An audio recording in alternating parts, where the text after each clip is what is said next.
reka dukomeze n'isomo ryacu dukomeje kwiga rya gitari. Twabonye ibintu bitandukanye, twabonye introduction kuri gitari, tubona imirya ya gitari acoustic ko ari 6 nuko yitwa, hanyuma tunabona amanota uburyo yitwa ku bakoresha systeme y'igifaransa n'abakoresha systeme y'icyongereza.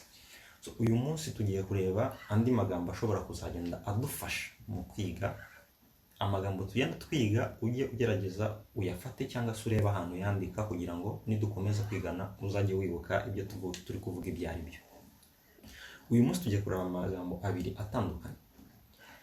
Ayo magambo ushobora kuba mu by'ukuri wacurangaga gitari, wari usanzwe ucuranga, ariko wenda utazi gutandukanya ayo magambo. Warize gitari just ugatangira bakubwira ati bafata iri nota gutya, ariko mu by'ukuri utazi gutandukanya ayo magambo tugiye kureba. Ijambo rya mbere ni ijambo note, ijambo rya kabiri ni ijambo chord. Note and chord ni amagambo atandukanye. Iyo tuvuze note ni ukuvuga ni igihe ucuranze ijwi riri individual, ni ukuvuga ari akantu kamwe ukozeho hanyuma ugakeretinga iki rya nota cyangwa ryajwi. Urugero, nshobora gucuranga gutya, ni ukuvuga ni akazu kamwe nafashe hanyuma ndacuranga, iri niryo twita note. Nshobora kwimuka nkaba nafata indi note, iyo nayo ni note.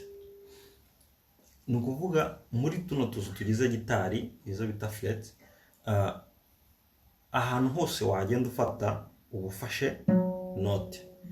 Ku bantu bacuranga solo cyangwa se abacuranga fingerstyle, ngira ngo bakoresha ubu buryo, ntabwo tuzagenda tubona uburyo bukora. Ndashaka uyu munsi umenye gutandukanya note and chord. Iyo tuvuze chord ni iki? Chord ni inota rigizwe n'amanote atandukanye. Tuvuge urugero, hashobora kubaho note ya C. Twabonye C kari do. Hashobora kubaho note ya C. Note ni igihe ncuranze individual akantu kamwe. Hakabaho n'icyo twita chord ya C. Chord ya C ni igihe ufashe amanote atatu ukayahuza hanyuma agakora chord ya C. Bivuga ngo binsabye ko mfata amanote atandukanye ndayahuza abyara chord ya C.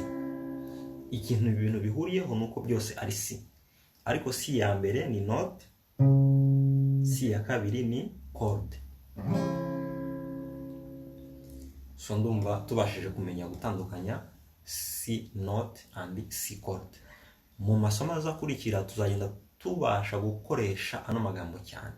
Nimvuga ko tugiye gukoresha note, umenye note icyo ari cyo, nitujya gukoresha chord umenye chord icyo ari cyo, kuko tuziga kubaka ama chord tugendeye kuri za note ziyagize. Buri chord iba ifite note ziyubaka, ku buryo ushobora kuba wacuranga chord imwe ahantu hatandukanye muri zino fret cyangwa muri utu tuzu twa gitari.